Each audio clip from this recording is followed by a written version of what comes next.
আজ আমরা আপনাদের নিয়ে যাব আমেরিকায় আপেলের স্বর্গরাজ্যে। দেখব আপেল বাগান কেমন হয়, শেয়ার করব আপেল গাছ থেকে আপেল ছিঁড়ে খাওয়ার অনুভূতি কী, কতগুলো আপেল আপনি খেতে পারবেন বা নিয়ে যেতে পারবেন, তার জন্য কত ডলার দিতে হবে, কিভাবে যাবেন সেই আপেলের স্বর্গরাজ্যে, তার সব কিছুই থাকবে এই ভিডিওতে।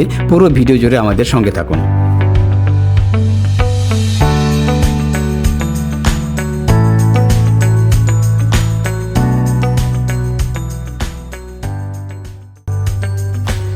আমাদের যাত্রা শুরু হলো নিউ ইয়র্কের ব্রঙ্কস থেকে। গন্তব্য নিউ ইয়র্ক স্টেটের ওয়ারউইক ভ্যালিতে। এখান থেকে দূরত্ব প্রায় 52 মাইল বা 83 কিলোমিটার। যেতে সময় লাগবে প্রায় 1 ঘন্টা 20 মিনিট। আপনাদেরকে একটু বলে রাখি, ব্রঙ্কস হচ্ছে নিউ ইয়র্কের একটা বড়, আমাদের ঢাকা শহরে যেমন মেট্রোপলিটন এলাকায় সিটি কর্পোরেশন আছে, উত্তর সিটি কর্পোরেশন, দক্ষিণ সিটি কর্পোরেশন, তেমনি নিউ ইয়র্ক শহরে মোট 5টি বড় আছে। এগুলো হচ্ছে Manhattan, Brooklyn, Queens, Staten Island এবং দ্য ব্রঙ্কস। আমরা কিন্তু অনেকেই মনে করি নিউ ইয়র্ক একটি শহর মাত্র, আসলে কিন্তু তা না। আমেরিকার 50টি অঙ্গরাজ্যের মতো নিউ ইয়র্ক একটা অঙ্গরাজ্য। নিউ ইয়র্ক স্টেটের আয়তন প্রায় 1,41,000 বর্গ কিলোমিটার, মানে আয়তনে প্রায় বাংলাদেশের সমান। আর নিউ ইয়র্ক শহরের আয়তন 780 বর্গ কিলোমিটার। আমাদের ঢাকা শহরের আয়তন 300 বর্গ কিলোমিটার, মানে ঢাকার দ্বিগুণেরও বেশি কিন্তু এই নিউ ইয়র্ক সিটি। তো আমরা যাচ্ছি, দেখি আমাদের পৌঁছতে কতক্ষণ লাগে। তবে দেখে মনে হচ্ছে রাস্তায় কিছু ট্রাফিক আছে। তো বন্ধুরা, আমরা চলে এসেছি আমাদের সেই কাঙ্ক্ষিত গন্তব্য, সেই আপেল বাগানে। আমরা এখন আপেল বাগানে আছি, আপেল গাছ স্পর্শ করেছি, আপেল এর অনুভূতিটা আমরা আপনাদেরকে বোঝানোর চেষ্টা করছি। সুন্দর কোনো কিছু একা একা উপভোগ করা যায় না, তাই জিনিয়াও চলে এলো এখন আমার কাছে। সে ইতিমধ্যে একটা আপেল ছিঁড়ে খাওয়া শুরু করেছে, সো আমাকে রেখেই আপেল খাওয়া শুরু করেছে। তো দেখি আমরা এই আপেল বাগান, এই দেখুন কি সুন্দর আপেল বাগান, আপেলের গাছে থোকায় থোকায় আপেল ধরে আছে, আর আমরা এই সুন্দর মনোরম দৃশ্য উপভোগ করছি।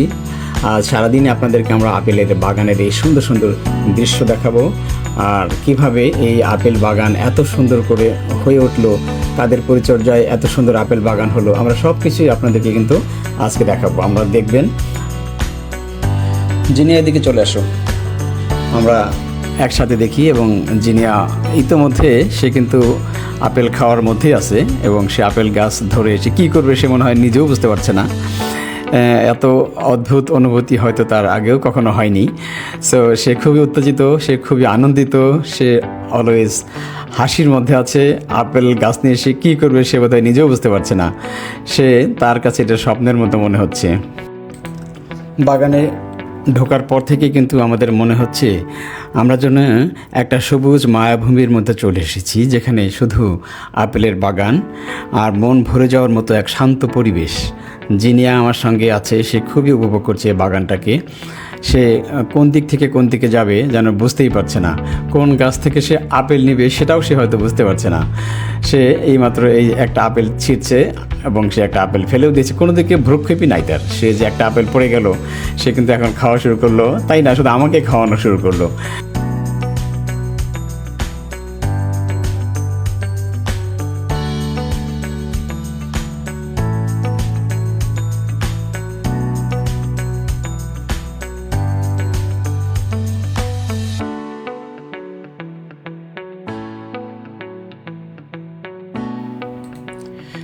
জিনিয়া কখন আপেল খাবে, কখন এই সুন্দর বাগানের ভিডিও দৃশ্য ধারণ করবে, এটা নিয়ে সে অস্থির। আর আপেলগুলোর চেহারাটা একবার দেখুন, কি সুন্দর লাল টকটকে টুসটুসে লাল, মনে হবে কামড় দিলেই মনে হয় রস গড়িয়ে পড়বে।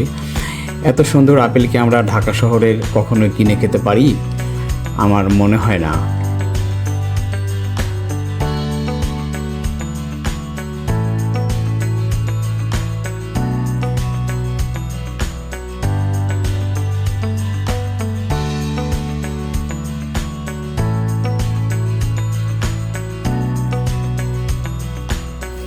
হে বিস্তীর্ণ আপেল ভূমি, তোমাকে দেখে আমরা মুগ্ধ, তোমার রঙে আমরা মুগ্ধ। প্রকৃতি নিজ হাতে তোমাকে এই রং তোমার শরীরে ঢেলে দিয়েছে।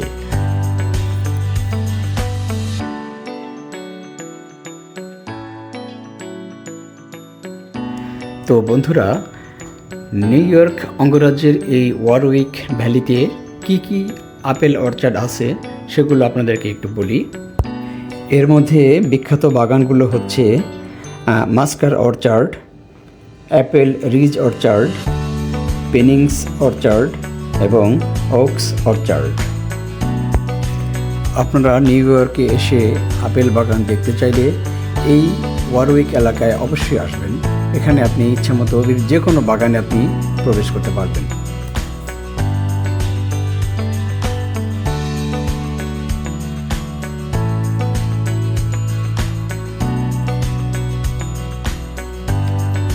আপেল বাগানে কিন্তু অনেকের মতো আমরাও গাড়ি নিয়ে সরাসরি প্রবেশ করেছি। কর্তৃপক্ষ বাগানের মধ্যে গাড়ি নিয়ে যেতে অ্যালাউ করে, তাই আমরাও গাড়ি নিয়ে এসেছি।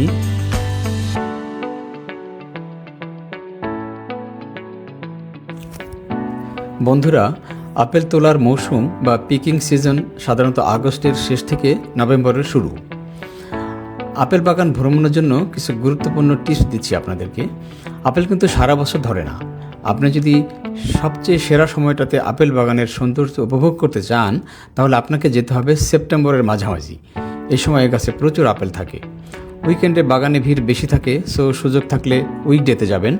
আর অবশ্যই আরামদায়ক জুতা পরবেন, কারণ আপনাকে অনেক দূর হেঁটে হেঁটে কিন্তু আপেল বাগানের সৌন্দর্য উপভোগ করতে হবে।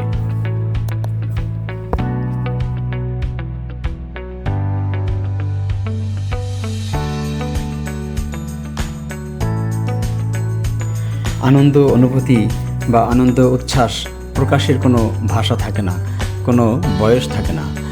এই দেখুন, আমাদের আত্মীয় আমার ফুপা, উনি এই বয়সে শুধু আমাদেরকে এই আপেল বাগানোর দেখানোর জন্য নিউ ইয়র্ক থেকে নিজে ড্রাইভ করে আমাদেরকে এখানে নিয়ে এসেছেন। তিনি আপেল বাগানে এর আগে অনেকবার এসেছেন, যদিও আমরা প্রথমবার এসেছি, কিন্তু এই বয়সে তিনি কি আনন্দের সাথে আপেল তুলছেন আপনারা সবাই একটু দেখুন, খেয়াল করুন। এবং সবচেয়ে মজার কথা হচ্ছে, এত আপেল নিচে পড়ে থাকে, প্রত্যেকটা গাছের নিচে এত আপেল পড়ে থাকে, সেটা দেখলে আমাদের খুব মায়া হয়। আর আপেলের সাইজগুলো একটু দেখুন, এক একটাই মনে হয় 1 কেজি করে হবে। উনি আপেল নিয়ে খুশি মনে গাড়িতে এসে বসলেন। এটা এক অন্যরকম অনুভূতি। আর গাড়িতে আমার পুপি এবং জিনিয়া তারাও বসে আছে, তারাও এই বাগান থেকে আপেল নিয়েছে।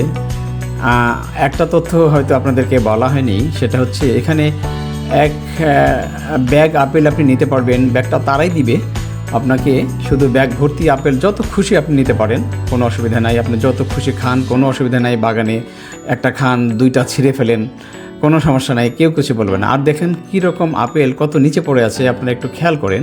খেয়াল করলে আপনারা বুঝতে পারবেন যে কত আপেল নিচে পড়ে আছে।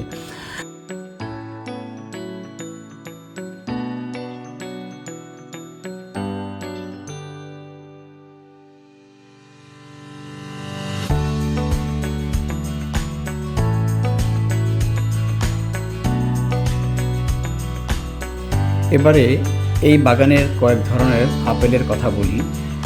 যেমন রেড ডেলিশাস, এটা গাঢ় লাল রঙের হয়, মিষ্টি এবং স্বাস্থ্যকর পলিফেনল সমৃদ্ধ হয়। এরপরে ফুজি আপেলের কথা বলতে হয়। ফুজি আপেল খুব মিষ্টি ও রসালো হয় এবং এটা কিন্তু বিশ্বব্যাপী জনপ্রিয়। এরপরে আমরা বলবো গালা আপেলের কথা। গালা আপেল কিন্তু হালকা মিষ্টি হয়, ক্রাঞ্চি এবং সালাদ বা স্ন্যাক্স হিসেবে এটা খুব ভালো কাজ করে বা সবাই পছন্দ করে। গ্রানি স্মিথ আরেক ধরনের আপেল, এটা টক মিষ্টি স্বাদের, যেটা রান্না এবং বেকিংয়ের জন্য খুব চমৎকার হয়। এরপরে আরেকটা ধরন হচ্ছে হানি ক্রিস্প, এটা মিষ্টি ও খাস্তা স্বাদের জন্য পরিচিত, খুবই জনপ্রিয়। আর কসমিক ক্রিস্প নামে আরেকটা আপেল আছে এখানে। এটি একটি নতুন জাত, যা বিশাল প্রচারণার মাধ্যমে এখন বাজারে খুব চলছে। তো বন্ধুরা, এই ছিল আমাদের আজকের আপেল বাগান ভ্রমণ। তো কেমন লাগলো আমাদের এই আপেল বাগান ভ্রমণ, সেটা কমেন্টসে লিখে জানাবেন। আর ভালো লাগলে আমাদের চ্যানেলটাকে সাবস্ক্রাইব করবেন, সবসময় আমাদের সঙ্গে থাকবেন। নতুন নতুন ভ্রমণ নিয়ে আবার আপনাদের সামনে হাজির হব। ভালো থাকবেন।